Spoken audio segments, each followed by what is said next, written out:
आप में से कई लोगों ने ऑल एसएसडी नेस के बारे में सुना भी नहीं होगा। ये आप कहोगे नेस कैसे हुई, ये तो हार्ड डिस्क के बराबर लग रही है। देखो सच्चाई तो है, साल भर पहले तो मैंने भी नहीं सुना था, मैं भी ये हार्ड डिस्क वाली नेसेस के बारे में ही जानता था।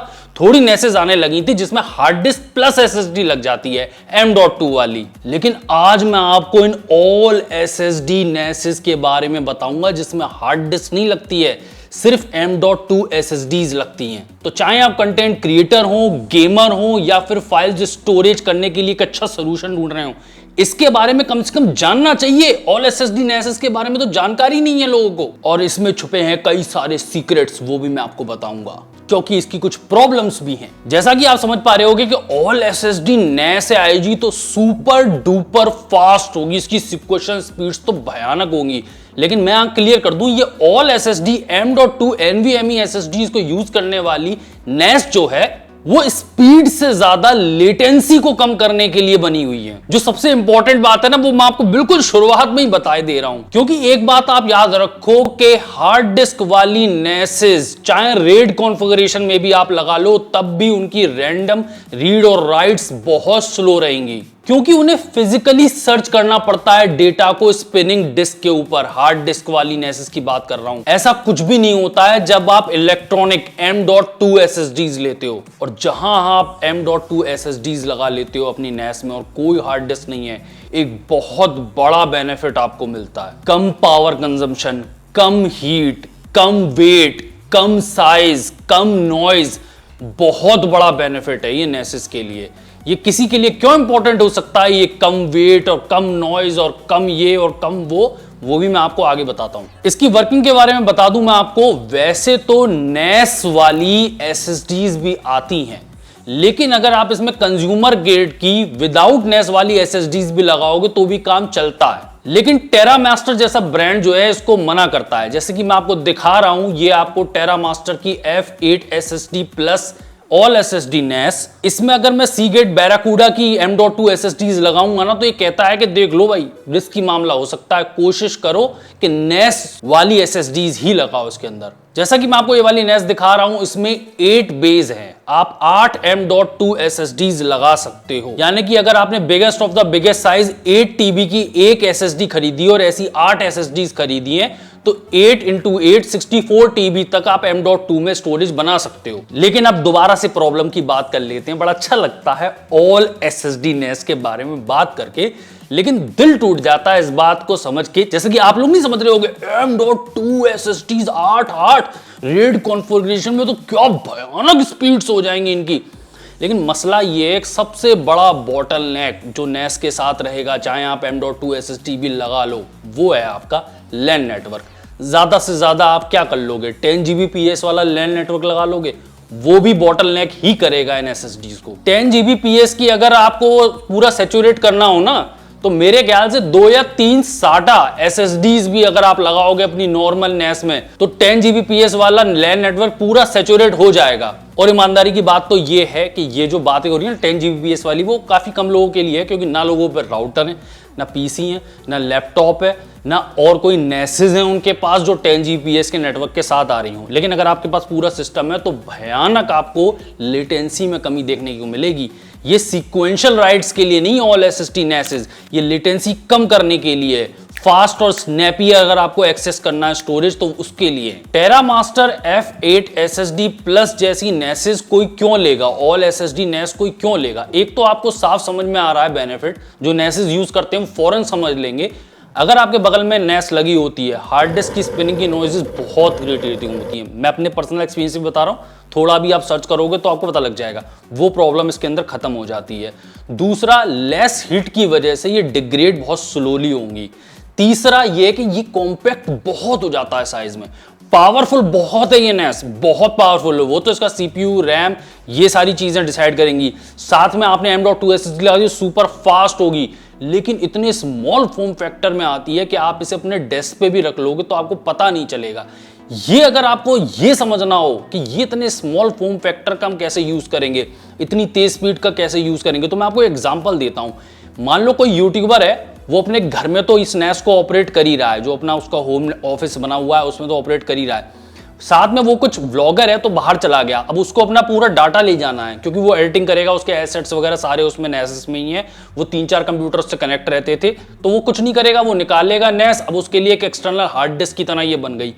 और ये तो हम दूसरी अपनी हार्ड डिस्क वाली नेसेस के साथ भी कर सकते थे, लेकिन मैं ईमानदारी से बता रहा हूं वो भारी होती है, छोटी होती है साइज में, लेकिन लाना ले जाना उसे भी मुश्किल ही होता है। इसका स्मॉल फॉर्म फैक्टर एक्चुअली में ऐसा है कि आप इसे एक्सटर्नल हार्ड डिस्क की तरह यूज कर सकते हो और ऑन द गो गाड़ी के अंदर भी कनेक्ट कर सकते हो आप। और स्पीड्स लिटरली बता रहा हूं, जो सबसे बड़ा बेनिफिट हो सकता है ऑल एसएसडी नेसेस का वो ये है कि अगर आप वीडियो एडिटिंग करते हो तो आप नेस पे डाटा रखा हुआ उसी पे एडिट करो और आपको वही एक्सपीरियंस मिलेगा जो आपको अपने कंप्यूटर पे ही मिलता है। क्योंकि एडिटिंग के वक्त अगर आपका सही से सेटअप नहीं लगा हुआ है, सिर्फ हार्ड डिस्क वाली नेस आपके पास है, तो एडिटिंग करते वक्त थोड़ी सी दिक्कत होती है अगर आप इधर से उधर कर्सर ले आते, क्योंकि फिजिकली सर्च करना पड़ता है डाटा को हार्ड डिस्क को, तो वो थोड़ा सा स्लो और थोड़ा सा अटकने वाला एक्सपीरियंस होता है। लेकिन मैं यहां पे एक और बात क्लियर कर दूं, हार्ड डिस्क वाली नेसेस की सुप्रीमेसी बहुत ज्यादा है। इसको मैं आगे बताता हूं कि इसके कंपैरिजन में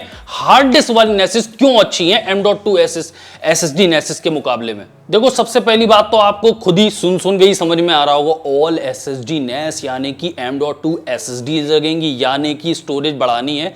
तो हमें पता है अच्छी तरह से कि SSDs हार्ड डिस्क से महंगी होती हैं M.2 वाली। ऑल्दो मैं बहुत क्लियर कर दूं कि दिन पर दिन M.2 SSDs के रेट पर अगर टीबी की आप बात करो तो काफी पास आते जा रहे हैं हार्ड डिस्क के, लेकिन अभी भी महंगी है। लेकिन अगर आप एक अच्छी SSDs, एक अच्छी TBW रेटिंग के साथ लेते हो तो नॉर्मल कंडीशन में आपकी वो M.2 SSD 10 साल तक आपका साथ निभा सकती है और वो 10 साल आपको सुपर फास्ट स्पीड मिली तो वो अपनी कीमत वसूल देगी। और मैं एक बार फिर से याद दिलाना चाहूंगा, इसका स्मॉल फॉर्म फैक्टर बहुत बड़ा प्लस पॉइंट है। कई लोगों के पास स्पेस नहीं होती है, मैं आपको बता रहा हूँ, छोटे छोटे ऑफिसेज होते हैं, बगल में ही नेस रखनी है, वो किचकिच करती रहती है, वो नहीं चाहते वो। अब मैं आपको सुप्रीमेसी की बात बता दूं HDD नेसेस की। देखो, आप कुछ भी कर लो, अगर आपको बल्क में डाटा रखना है और ज्यादा उसे एक्सेस करने की आपकी इच्छा नहीं है तो आज भी हार्ड डिस्क वाली नेसेस सुपीरियर है। और इन ऑल SSD नेसेस का भी आपको कहीं ना कहीं बैकअप रखना। ये आप अगर डाटा रखा हुआ उसको बार बार एक्सेस करते हो, जैसे वीडियो पड़े हुए हैं उस पर एडिटिंग करनी है, बार बार एक्सेस करते हो आप, तो इसका बेनिफिट है। लेकिन अगर आप सिर्फ एक बैकअप लेते हो, उसको तो कोई एक्सेस नहीं करता, वो तो बैकअप बस सिक्योरिटी के लिए, आपको तो बस एक स्टोरेज चाहिए थी, उसे एक्सेस वैसेस थोड़ी ना करोगे आप। कभी हार्ड डिस्क खराब हो जाएगी, सिस्टम क्रैश हो जाएगा, तब आप उस बैकअप को लेने जाओगे, तब तक आपको कोई मतलब नहीं है। उसके लिए अभी भी हार्ड डिस्क वाली नेसेस बेस्ट है, हार्ड डिस्क बेस्ट स्टोरेज के लिए। ऐसा इसलिए है क्योंकि जो विदाउट पावर स्टेट होती है उसको हार्ड डिस्क बहुत अच्छे से हैंडल कर पाती है, वहीं SSDs में थोड़ी कमी होती है। अगर SSDs को लगातार करंट नहीं मिलता है, जैसे लंबे टाइम के लिए आपने SSD ऐसे ही रख दी, तो उसके चांसेस होते हैं डाटा के डिग्रेड होने के। वहीं हार्ड डिस्क पे अगर कोई डाटा है और आपने एक सेफ में रख दी, कुछ नहीं कर रहे हो, आप उसे कोई पावर नहीं दे रहे हो, तो भी 1-2 साल में उसकी डाटा डिग्रेड नहीं होगा। कैपेसिटी की बात करूं, अभी बड़ी से बड़ी SSDs 8 TB में अवेलेबल है, भविष्य में आने में 10-20 TB जो है नॉर्मल हो जाएगा, लेकिन अभी प्रेजेंट में 30 TB तक की हार्ड डिस्क अवेलेबल हैं।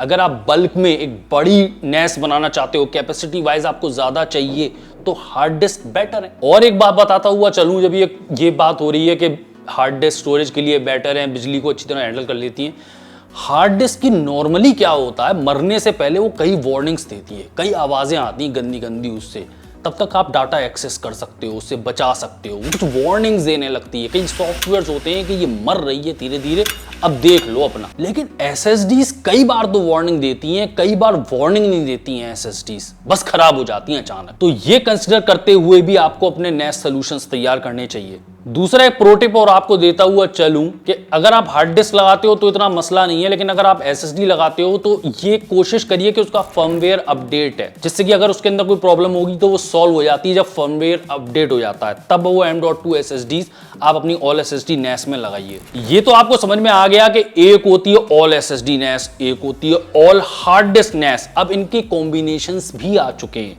यानी कि आपकी नॉर्मल हार्ड डिस्क वाली नेस ही है और कैशिंग के लिए उसमें M.2 SSDs भी लग सकती हैं, जैसे कि मैं भी इस्तेमाल कर रहा हूं, हो सका तो रिव्यू भी करूंगा। मेरे को बहुत पसंद आ रही है ये टेरा मास्टर की F4424 नेस में इस्तेमाल कर रहा हूं। कैशिंग के लिए उसमें मुझे 2 पोर्ट मिल जाते हैं M.2 SSDs लगाने के लिए, और 4 तो उसमें बेस दे ही रखे हैं जिसमें मैं हार्ड डिस्क लगा सकता हूं। लेकिन फिलहाल मुझे बहुत मजा आ रहा है इस ऑल SSD NAS पे, F8 SSD प्लस पे।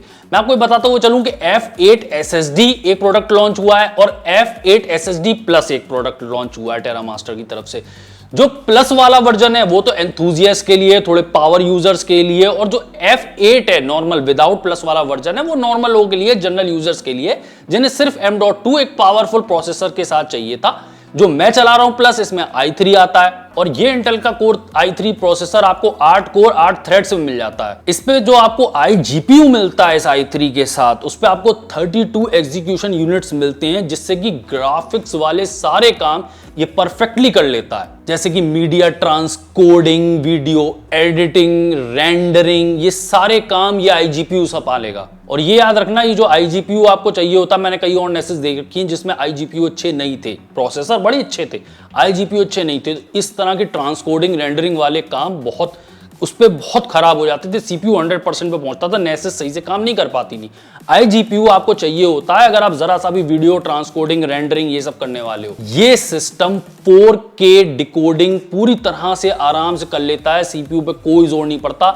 मैंने देखा तो 50-50 पे पहुंच रहा था जब मैं 4K रेंडरिंग कर रहा था, और साथ में कई और प्रोसेसेस भी संभाल रहा था वो CPU। ये आप ऐसे भी समझ लो जैसे आप प्लेक्स, जेलीफिन ये सब चलाते हो तो उसमें इनकी जरूरत होगी, तब ये iGPU काम आता है। 16 GB की DDR5 रैम मिलती है। ये भी मैं आपको बताता हुआ आ रहा हूं कि टेरामास्टर के जो नए प्रोडक्ट्स आ रहे हैं, मैं पिछले साल से देख रहा हूं, बड़े लेटेस्ट CPUs यूज कर रहे हैं। क्योंकि कई बार क्या होता है ना, नेसेस होती हैं, कोई ज्यादा फिक्र नहीं होती, एक बार बल्क में CPUs खरीद लिए, वही 3-4 साल तक बांटते रहे, और आप जानते हो कि 1-1.5 साल में कोई ना कोई नई जनरेशन आ जाती है। लेकिन जो टेरामास्टर वाले हैं वो बिल्कुल लेटेस्ट CPUs यूज कर रहे हैं और DDR5 रैम पे तो अपनी सारे नए प्रोडक्ट्स को ले आए हैं। और आप जानते हो कि 16 GB की रैम अगर आपको मिल रही है तो ये NAS कई सारे टास्क आराम से हैंडल कर सकती है एट ए टाइम। ऑब्वियसली आप समझ गए होंगे F8 SSD प्लस है और M.2 वाली SSD कोई भी आप ले रहे हो तो 10 Gbps से नीचे मत देखना। वैसे आप ले सकते हो, 1 Gbps वाला पोर्ट भी आप इस्तेमाल कर सकते हो, 10 Gbps में भी 1 Gbps वाला लग जाती है लैन केबल। लेकिन आप थोड़ा सा समझना, आपने इतनी पावरफुल NAS बनाई है और उसको बॉटलनेक कर रहा है आपका नेटवर्क। तो जिनके पास फास्ट नेटवर्क्स हैं, सारे सोल्यूशंस हैं, उनके लिए बहुत अच्छी है। सबसे अच्छी बात होती है कि ये जो नेसेस होती हैं, जो इनका बिल्ड होता है, आपको इसमें जैसे आप नेस लेते हो हार्ड डिस्क वाले भी, उसमें आपने देखा है कि उसमें भी हार्ड डिस्क निकालना और लगाना बड़ा आसान होता है। अगर रोज भी ये काम होता है ना कि रोज हार्ड डिस्क निकालनी है और लगानी है कैसेट की तरह, तो आप जानते हो कि नेस में करना बहुत ही आसान होता है। Same is the case with all SSD नेसेस, बड़ा आसान है इसके अंदर M.2 रखना और निकालना। साथ में मेरे को 2-4 चीजें भी मिली हैं इसमें, हीट सिंक्स वगैरह मिले हुए हैं, सब कुछ मिले, पैड्स वगैरह मिले हुए हैं, वो भी आप SSD पे रख के चलाओ। दूसरा एक सबसे बड़ी बात क्या है कि आपका ऑपरेटिंग सिस्टम अच्छा होना चाहिए। मैंने देखा पहले एक जमाना हुआ करता था टेरामास्टर के पास कोई अच्छा ऑपरेटिंग सिस्टम नहीं था, कई और ब्रांड्स के साथ पास था, लेकिन इस समय टेरामास्टर इतनी तेजी से अपग्रेड कर रहा है कि मैंने कुछ टाइम पहले जो है जब रिव्यू किया था NAS को तो TOS 5.1 आ गया था। अब इन्होंने अपना जो टेरामास्टर का अपना ऑपरेटिंग सिस्टम है उसको ये TOS कहते हैं। 6th वर्जन के साथ अब सारे नए प्रोडक्ट्स लॉन्च हो रहे हैं इनके, यानी कि 6ठा वर्जन आ चुका है TOS का। और मैं आपको बता रहा हूं, मैंने TOS 5.1 भी यूज किया, मैं आपको बता रहा हूं TOS 6 भी अच्छा है, ये सीख रहे हैं बहुत तेजी से। एक छोटी सी बात बताऊं, पहले मैं जो है NAS के एनवायरनमेंट में कुछ अपलोड करना चाहता था, अपने कंप्यूटर से NAS में स्टोर करना चाहता था, तो उसमें ऑप्शन आता था कि फाइल अपलोड कर लो, वरना तो ड्राइव मैप करो तो अपने कंप्यूटर से भेजो। वो थोड़ा मैं बता रहा हूं आपको, अब सुन लो आप। अब इसमें ऑप्शन आ गया TOS में कि फोल्डर भी अपलोड कर सकते हो, पहले नहीं था। जो इनका ऑपरेटिंग सिस्टम है उसमें ये ऑप्शन नहीं था, अब है। और ऑब्वियसली जितने भी आपको एप्स की जरूरत होती है नॉर्मली वो सारे हैं, बहुत ज्यादा भीड़ नहीं है, जितनी भी जरूरत वाले एप्स होते हैं वो आपको TOS के एनवायरनमेंट में मिल जाएंगे। और मैं आपको बताऊं, जो जानकारी नहीं है कई लोगों को, जो इस साल की कम से कम लॉन्च NAS है उनके बारे में तो मैं कह सकता हूं कि सारी जितनी पावरफुल NAS है मैंने कई अपडेट भी कर ली है, तो आप जो 5.1 के साथ भी NAS आई थी वो आप नए ऑपरेटिंग सिस्टम पे भी ट्रांसफर कर सकते हो।